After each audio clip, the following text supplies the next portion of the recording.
नमस्कार दोस्तों, स्वागत है आपका फिर से जेडएक्स न्यूज में। दोस्तों, इस वक्त की बहुत ही बड़ी खबर आ रही है तुर्की से।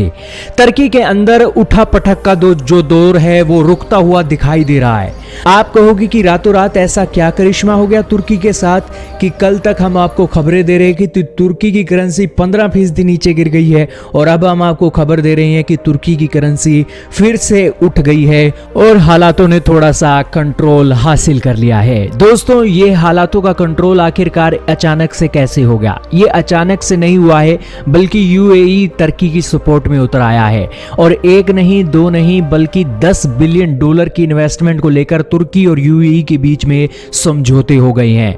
यही कारण है कि यूएई के प्रिंस की ये जो विजिट हुई है, इस विजिट के कारण जो $10 बिलियन का फंड इन्वेस्टमेंट के तौर पर तुर्की के अंदर आने वाला है, उससे जो तुर्की की करेंसी है वो संभल गई है। जैसा कि आर्टिकल के अंदर आप प्रूफ देख रहे हो, ये प्रूफ आपके सामने चल ही रहा है।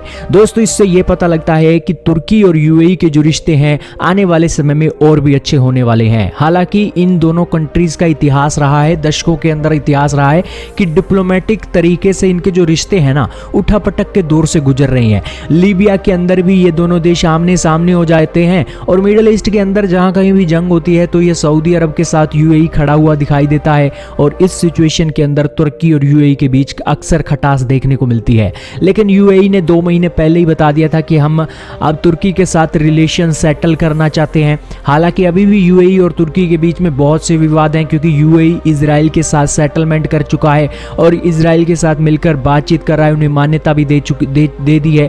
इस सिचुएशन के अंदर तुर्की की जो खटास है वो यही है कि आज मुस्लिम देशों के अंदर इजराइल को क्रिटिसाइज नहीं किया जा रहा है, लेकिन फिर भी दोनों देशों के अपने मुद्दे हैं। तो इस सिचुएशन में उन्होंने कहा है कि हम ट्रेड के रूप में तो रिलेशन अच्छे कर ही सकते हैं, भले ही हमारे रास्ते अलग ही क्यों ना हो। लेकिन दोस्तों, तुर्की को इस समय सबसे ज्यादा जो जरूरत है वो मर्ज आज यूएई से निकलता हुआ दिखाई दे रहा है, क्योंकि दुनिया के बड़ी बड़ी संस्थाओं से जो इन्वेस्टमेंट का दौर है वो भी रुक रहा है और दुनिया के बड़े बड़े इन्वेस्टर्स आज ओपनली आकर बोल रहे हैं कि तुर्की की करेंसी दुनिया के अंदर सबसे ज्यादा बुरे तरीके से गिरने वाली करेंसी बन चुकी है और एफएटीएफ की ग्रे लिस्ट का जो फेंटा है वो तुर्की के सिर पड़ ही रहा है। तो ही तुर्की की जो अकड़ है वो ढीली हुई है और यूएई के साथ वो भी रिश्ते अच्छे करने को तैयार हो गया है।